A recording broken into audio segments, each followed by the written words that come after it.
Olá, Dev, tudo bem contigo?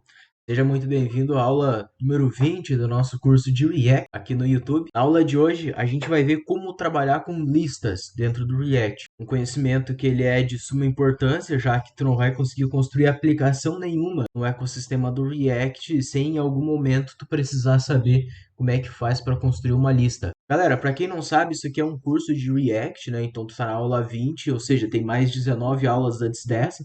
A gente já viu aí uma penca de recursos do React, são vários deles, a maior parte, assim, a gente já viu aqui como é que constrói e tal, desde contexto, a use memo, use state, a gente passou por cada um desses recursos, então te recomendo que volte nas aulas anteriores aí para ver o que para ver outros recursos aí se tu tá começando a pegar aí a entrar no mundo do React. Dev, se tu já conhece os meus vídeos aí e acha que vai gostar desse vídeo, te peço que dê um like, porque isso aí ajuda demais aqui o YouTube a propagar esse conhecimento para mais pessoas no YouTube, né? Ou seja, ele sugere esse vídeo para mais pessoas.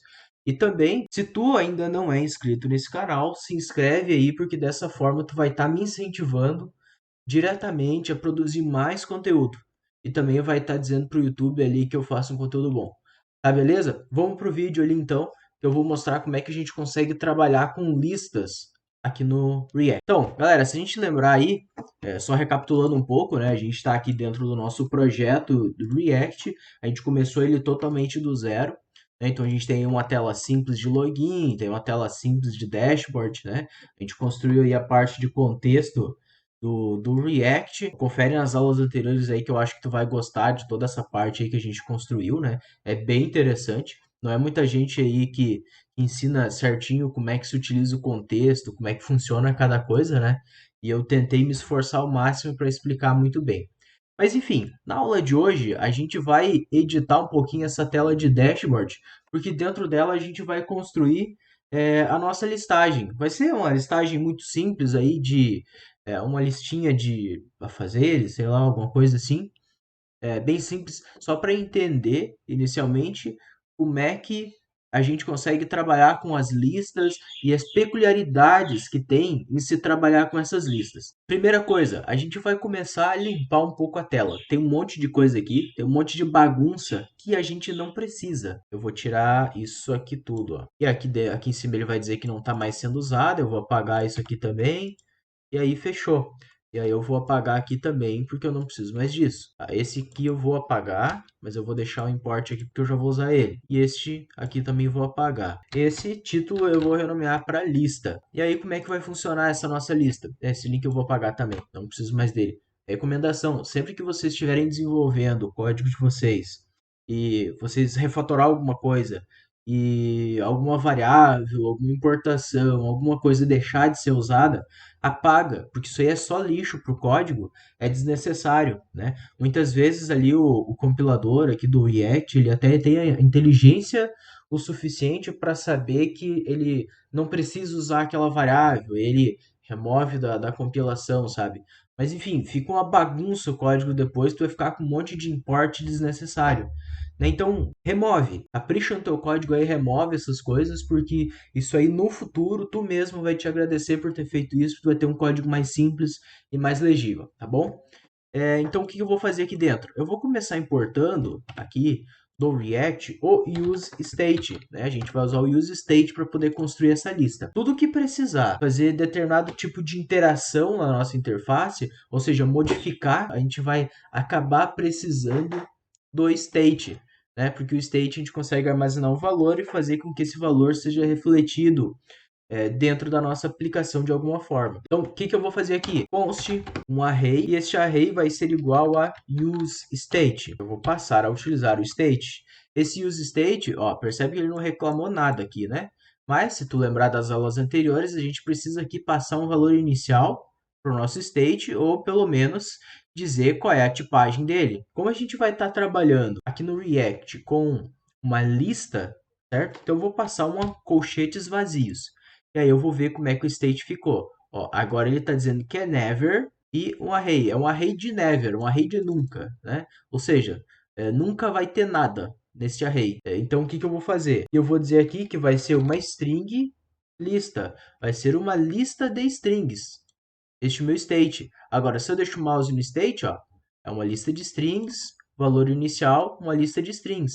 E aí ele aceita aqui a minha lista inicial, né, como sendo vazio. Aqui, então, eu vou colocar que vai ser lista e set lista. Então, aqui está o meu state, o meu array, e aqui está a função que é capaz de alterar o valor do meu state. Beleza, aqui, então, a gente tem o nosso state. E aí, o que eu vou fazer? Aqui abaixo do meu parágrafo de lista, eu vou começar colocando aqui uma UL. Tá? Isso aqui são algumas tags HTML aqui. Como a gente não está utilizando CSS na nossa aplicação ainda, a gente não está estilizando nada, porque a ideia aqui é passar recursos do React, não recursos de estilo ou seja lá o que for. Mais para frente, nesse curso ou no próximo curso, que vai ser algo como uma sequência desse, a gente vai trabalhar sim com estilização, mas a gente vai trabalhar com o estilo do jeito certo. Não necessariamente com arquivos CSS, mas a gente vai poder trabalhar com bibliotecas de componentes que vão nos ajudar de forma eficiente a construir uma interface bonita e tudo mais, tá? Hoje em dia, a galera tende a preferir não usar tanto CSS e tal, né, para construir as aplicações.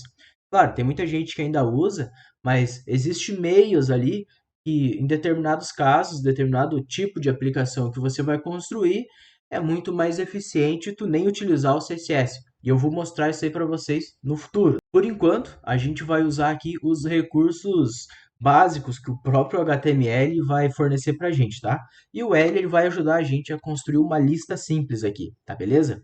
Dentro do L eu preciso de um LI. O que o LI vai fazer? O LI vai colocar para nós aqui um bullet. Então, se eu colocar vários itens aqui, olha só, compilou aqui, volto aqui, então ele tem uma listinha bonita, né? Mas beleza, eu não vou precisar desses vários, vou precisar só de um.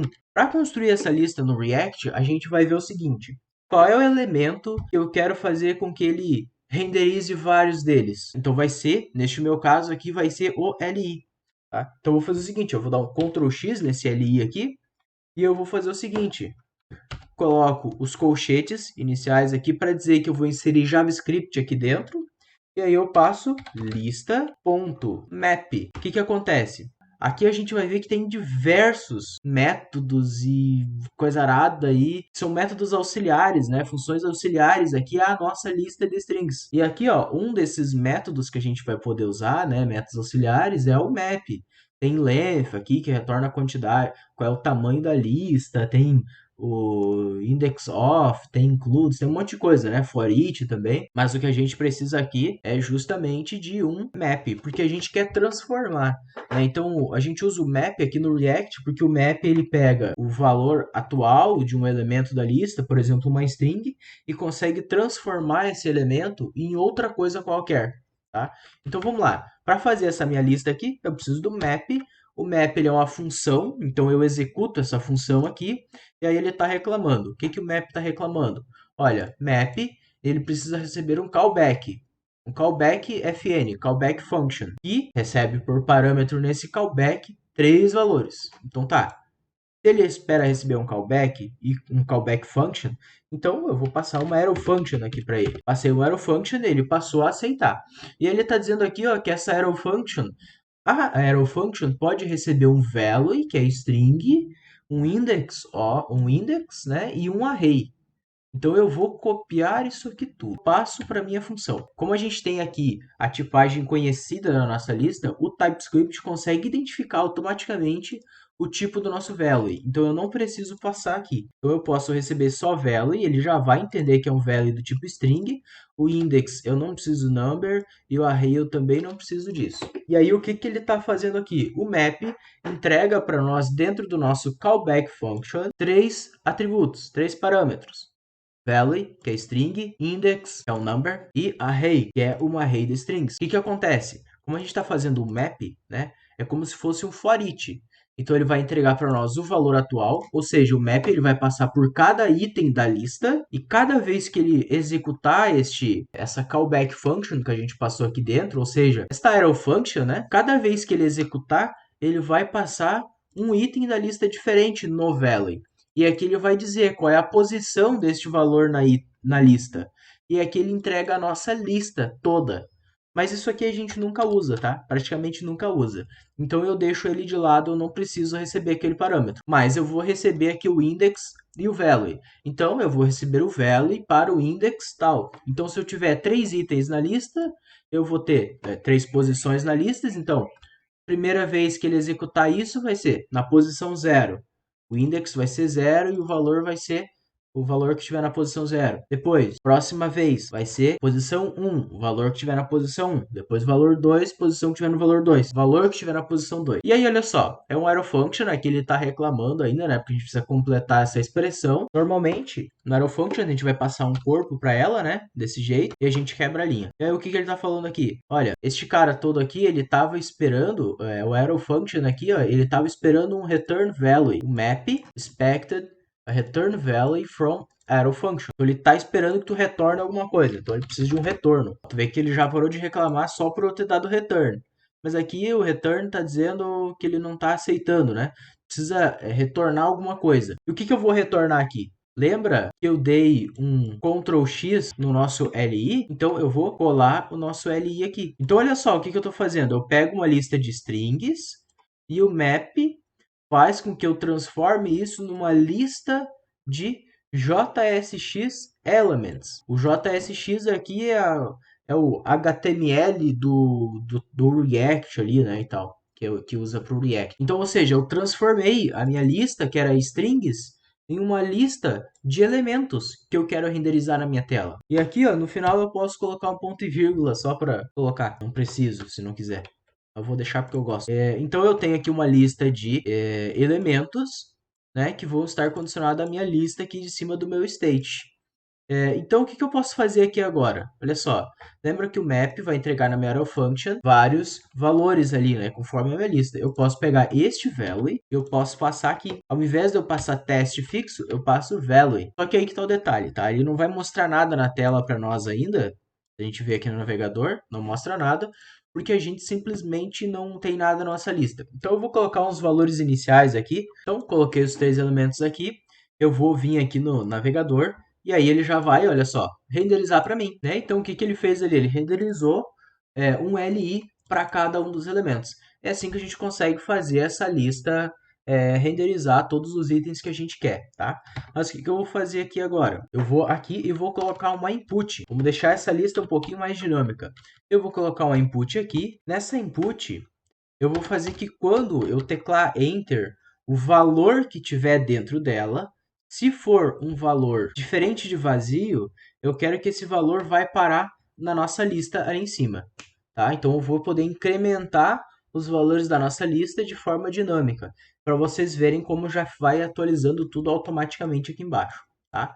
Então, o que eu vou fazer? Aqui no nosso input, eu vou ter o evento onKeyDown. E o que esse keyDown vai receber aqui? Ele vai receber um callback, né? Ou seja, ele vai receber uma função que a gente vai construir aqui em cima. Então, o que eu vou fazer? Eu vou colocar aqui const handle. O handle aqui é só um nomezinho padrão para dizer que é uma função que vai tratar algum tipo de evento, de algum elemento, né? É um padrão que eu gosto de usar, mas não é necessariamente obrigatório. Então, eu vou colocar este handle input keydown, tá? Então, eu vou dizer que é um handle que vai tratar o keydown desta input, tá? E essa constante aqui, ela vai receber uma arrow function. E esta arrow function, eu vou colocar ela dentro de um use callback com o seu array de dependência. A gente já viu como é que se usa o use callback em outro vídeo. Então, volta aí na playlist e coloca o use callback lá, tá? Ver como é que se utiliza o use callback. Então, essa função agora eu já posso passar para o nosso keydown. Toda vez que eu teclar qualquer tecla no nosso input, eu vou executar este método aqui, tá? Só que este método, o que ele vai fazer? Ele vai receber um evento aqui. Que evento que ele vai receber? Eu vou receber um E aqui de event. Só que olha só, este E aqui, ele tá como N, como qualquer coisa. Eu quero que ele tenha o tipo dessa input, né? O tipo que esse evento entrega. Então eu faço o seguinte, eu deixo o mouse sobre o keydown, onKeyDown, e eu vou saber o seguinte, ó, onKeyDown, ele é do tipo React Keyboard Event Handler. Então eu vou copiar isso aqui. Eu posso colocar aqui, ó, React Keyboard Event Handler de um input element do HTML. E agora, olha só, o meu E, ele já não é qualquer coisa, ele é um evento tipado. Então, o que eu posso fazer aqui? Eu vou fazer um if. Se o i.key for igual a enter, eu faço alguma coisa. Senão, eu não faço nada. O que eu vou fazer se o key for igual a enter? Quando eu digitar na minha input, eu vou fazer o seguinte, ó. Se ele for igual a enter, significa que eu estou querendo adicionar um novo elemento aqui na minha lista, certo? Então, mas vocês lembram que eu preciso verificar se esse item não é vazio. Antes disso, então, eu vou fazer outro if aqui dentro. E aí eu vou fazer o seguinte. Se o if for verdadeiro, eu só vou dar um return aqui. Então, olha só. Eu vou fazer o seguinte. Vou fazer e.currentTarget.value e value.length for maior do que 0. O que eu estou verificando aqui? Que lógica maluca é essa? É o seguinte. A nossa input emitiu um evento de keyDown, que vai ser atribuído, que vai executar este método aqui. Esse método está recebendo um evento, e esse evento eu estou verificando se a tecla apertada no teclado é o Enter. Se for o Enter, eu pego o current target ele é a input atual. Quem é a input atual? É esta input aqui. Eu vou pegar o valor que está dentro da minha input e vou verificar se este valor é maior que 0. Se for maior que 0, ele está dando um return, só que está errado. Eu preciso verificar se esse valor é igual a 0, porque significa que se for igual a 0, o usuário simplesmente não digitou nada, né, dentro da nossa input. Então ele cancela a execução. Esse return aqui vai fazer com que o código que estiver abaixo, que a gente vai colocar depois, ele simplesmente não seja executado, porque a gente retorna aqui a execução da função e ele para tudo, tá? Outra coisa que eu vou fazer aqui, só para garantir que o usuário não coloque 3 espaços e tecle enter e vai ter um item na nossa lista com 3 espaços.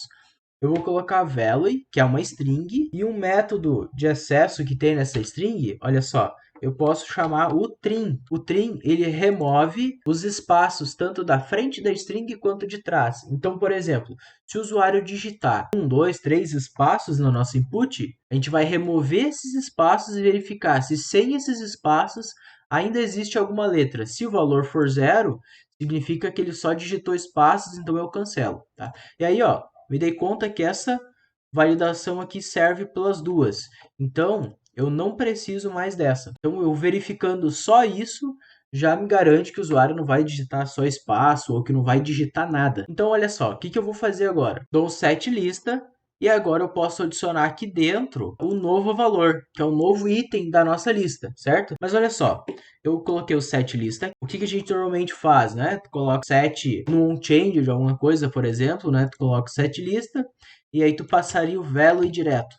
Só que isso não vai funcionar, tá? Porque a gente precisa passar uma lista e a gente precisa manter os valores anteriores da nossa lista. Uma coisa que tu deve estar pensando aí de fazer, eu pego essa lista aqui, lista.push, né? E aí eu dou o push, ele adiciona um novo elemento na lista. Aí eu adiciono assim. E aí tu passa essa lista para cá. Ah, claro, e aqui ele está reclamando da nossa lista que precisa estar na rede de dependências.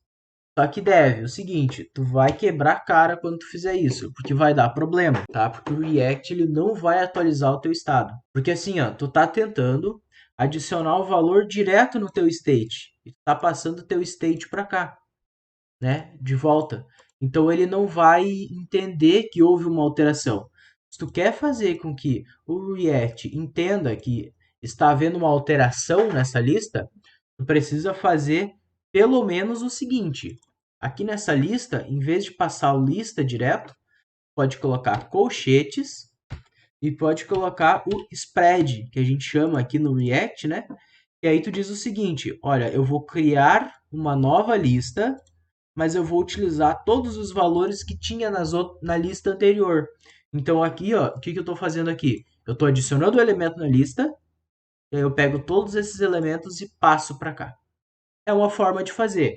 Uma forma que eu gosto mais do que essa, um pouquinho mais do que essa. Em vez de eu fazer o push, eu pego, passo a lista anterior aqui, passo vírgula e passo o novo elemento depois da vírgula. Isso aqui é um jeitinho que eu gosto um pouco mais, é menos ruim. Mas eu vou mostrar agora o jeito certo de fazer isso, tá? Isso aqui são jeitos que no automático tu vai e faz. Mas eu vou te passar agora um jeito que eu quebrei a cabeça até descobrir. E isso faz toda a diferença, eu uso o tempo todo. O setLista, olha só, se tu quiser, tu pode passar uma função para uma arrow function. E aqui ó, ele reclama na tua arrow function porque tu precisa retornar um valor. Precisa retornar uma lista. Então, olha só, eu vou dar aqui um return de uma lista. Mas tudo bem, tu deve estar te perguntando, até agora não mudou nada, tu continua fazendo a mesma coisa que antes. Então, tu pega o valor atual da tua lista e aí tu pode passar, ao invés de passar a tua lista, tu passa o teu valor atual. E aí tu não precisa aqui. Por que que eu gosto de utilizar desse jeito? E não utilizar o lista aqui embaixo? Porque assim, ó, acontece uma questão. Se tu tivesse dois setlistas aqui dentro, quando tu executa o primeiro setlista, né, imaginando que tu está usando aquele formato antigo, o lista tem, vamos imaginar, 3 elementos. A primeira vez, o lista tem 3 elementos. E tu executa o setlist aqui. Então, tu adicionou um. Teoricamente, tu teria 4.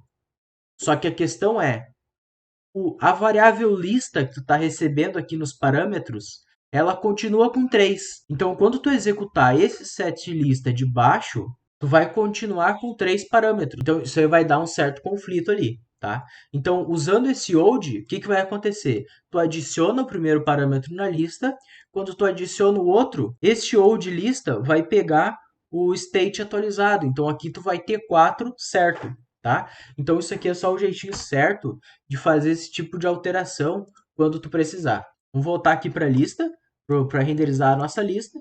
Se a gente volta aqui no navegador, ó, a gente tem os nossos parâmetros iniciais. Se eu teclar Enter, não acontece nada. Se eu digitar 3 espaços, não acontece nada. Mas se eu digitar Lucas, ele quebra toda a aplicação. Por que que ele está quebrando toda a aplicação? Bom, voltei aqui. Depois de algum tempo, tentando entender ali o que tinha acontecido de problema, eu acabei descobrindo que o nosso current target aqui, ele acabou tendo algum tipo de problema na hora que a gente estava passando ele para o nosso setlista.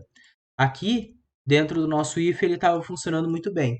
Então, eu só tive que fazer o seguinte, pegar o valor que tem aqui no nosso value e jogar ele para uma constante, né? Uma constante ela não vai ter esse valor alterado. E aí eu passo a constante no nosso setlista. E aí passou a funcionar tudo certinho, né? Às vezes a gente tem dessas aqui no React, mas são detalhes, é coisa bem pouca. Então agora, olha só, voltando aqui para o navegador, quando a gente digita aqui, por exemplo, Lucas, e eu teclo Enter, ele joga o Lucas para baixo. O que, que eu vou fazer? Eu vou fazer ele limpar aqui o nosso input, então. Para limpar a nossa input, eu vou pegar este current value aqui. Logo depois que eu repasso este value para o nosso constante, ou seja, esse cara nunca vai ser alterado, eu limpo ele. Passo um array vazio para aqui para a nossa input, tá? Detalhe, a gente não está usando state para nossa input, porque eu acho que não vai ter necessidade aqui a gente guardar, enquanto a gente digita, o valor da nossa input dentro de um state. Assim, me parece ser bem mais prático, né? Mais simples, a gente digitar o valor, teclar Enter e o valor já cair dentro do nosso setlist, tá certo? Vamos ver aqui então. Ó, tem Lucas aqui, o que eu vou fazer? Eu vou colocar aqui developer, teclo Enter, e aí ele já limpou a nossa input aqui e jogou o developer para cá. Developer para cá. Vou colocar Juca, também limpa, né? Então, e assim por diante. Qualquer coisa que eu coloco aqui, ele limpa. Se eu colocar, por exemplo, espaços, ele não faz nada. Então, é isso aí. Podemos fazer uma outra validaçãozinha muito simples aqui. Por exemplo, validações que no dia a dia tu vai acabar precisando usar, né? Nessa tua lista, por exemplo.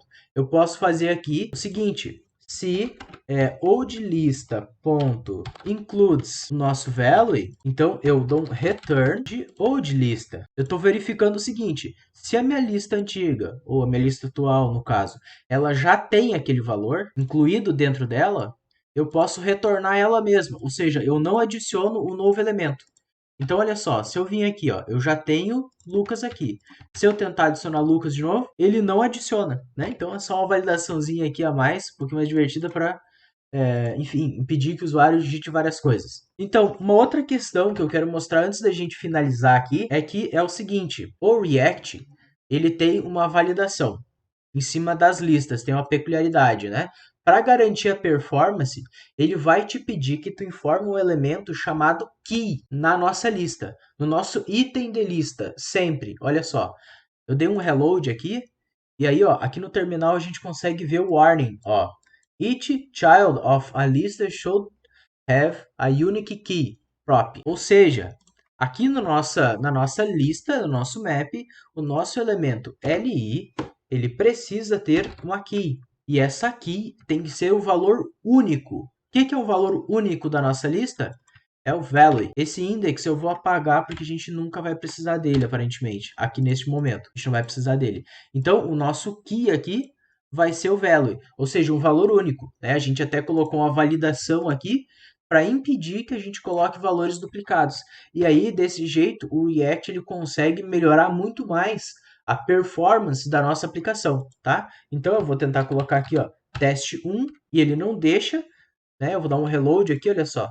Ele já não reclama mais daquele item de chave. Então, esse tipo de problema, galera, corrijam, porque isso aqui pode acabar dando problemas de performance na aplicação de vocês, tá certo? Era isso que eu queria trazer para a aula de hoje. Ela ficou um pouquinho maior do que eu esperava, mas eu acho que valeu a pena porque deu para abranger bastante coisas, bastante dicas. Então essa aula tá bem show.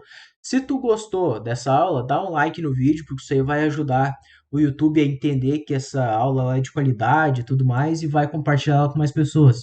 E se inscrevam no canal se tu ainda não é inscrito, porque eu tô postando bastante vídeos aí. Em breve vamos fazer outras séries aí com mais conteúdo sobre o React.